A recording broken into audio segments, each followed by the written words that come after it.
సంబోధించేటప్పుడు ఏకవచనంలో కాకుండా బహువచనం వాడితే సబబు ఉంటుందేమో ఆలోచించండి. మీ విజ్ఞతగా వదిలేస్తున్నా.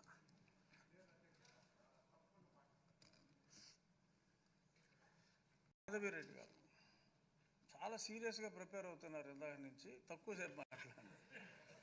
థ్యాంక్ యూ, ధన్యవాదాలు అధ్యక్ష.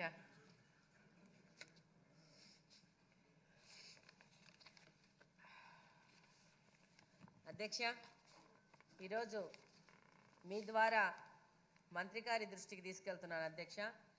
ఎన్టీఆర్ భరోసా హెల్త్ స్కీమ్ కింద 9 రకాల దీర్ఘకాలిక వ్యాధులతో బాధపడుతున్న వారికి ఎన్టీఆర్ భరోసా హెల్త్ పెన్షన్ స్కీమ్ కింద దాదాపు 15,000 వరకు పెన్షన్ ఇస్తున్నారు అధ్యక్ష. అధ్యక్ష, ఈ పథకం కింద ఒక్క కడప జిల్లాలోనే మెడికల్ బోర్డ్ అప్రూవల్ పొంది డిఎంహెచ్ఓ ఆఫీస్ నుండి డైరెక్టరేట్ ఆఫ్ హెల్త్కు దాదాపు 184 ప్రపోజల్స్ పంపగా అందులో 22 ప్రతిపాదనలు మాత్రమే ఆమోదం పొందాయి అధ్యక్ష. 44 ప్రతిపాదనలు రిజెక్ట్ కాబడ్డాయి. ఇంకా దాదాపు 118 ప్రతిపాదనలు డైరెక్టరేట్ ఆఫ్ హెల్త్లో పెండింగ్లో ఉన్నాయి అధ్యక్ష. ఒక్క మా జిల్లా నుంచే ఇన్ని ప్రతిపాదనలు పెండింగ్ ఉంటే రాష్ట్రం మొత్తం మీద ఈ సంఖ్య వేలల్లో ఉంటుంది అధ్యక్ష. మన ముఖ్యమంత్రి గారు ఎంతో పెద్ద మనసుతో ఈ యొక్క వికలాంగుల పెన్షన్ 6,000 నుంచి 15,000కు పెంచి ఒక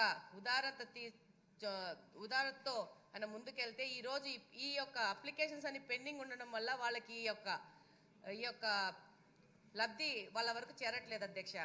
అధ్యక్ష, ఈ ప్రతిపాదనల్లో కూడా రిజెక్ట్ అయిన కారణాలు కూడా చాలా చిన్న చిన్నవే అధ్యక్ష.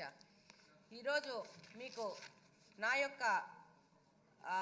నా దగ్గరికి వచ్చిన గ్రీవియన్సెస్ చూస్తే అధ్యక్ష, ఒకటే తల్లికి 2 గుడ్డి వాళ్ళైన ఆడపిల్లలుంటే ఒక అమ్మాయికి 6,000 పింఛన్ వస్తూ ఉంది, మరొక అమ్మాయి గుడ్డితనంతో పాటు మెంటలీ రిటార్డెడ్ కూడా ఉంది.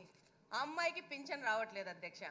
ఈరోజు ఆ తల్లి ఆ 2 పిల్లల్ని ఎలా సాకుతుందనేదే ప్రశ్న. వాళ్ళు మా దగ్గరకు వచ్చారు.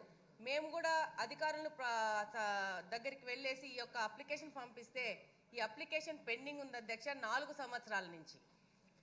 అలాగనే యాక్సిడెంట్ అయిపోయి సాఫ్ట్వేర్ ఇంజనీర్ అధ్యక్ష, మంచి ఉద్యోగం చేస్తున్న అమ్మాయి ఒక్కరోజు జ్వరం వచ్చేసి కంప్లీట్గా ఆ పాప బెడ్ రిడన్ అయిపోయింది.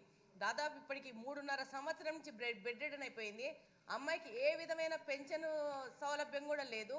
దాదాపు ఖర్చు ఏంటంటే నెలకి దాదాపు 20 నుంచి 30 వేల ఖర్చు మెడిసిన్స్కి అవుతా ఉంది. కానీ ప్రభుత్వం తరపు నుంచి ఈ యొక్క పింఛన్కి అప్లై చేద్దాం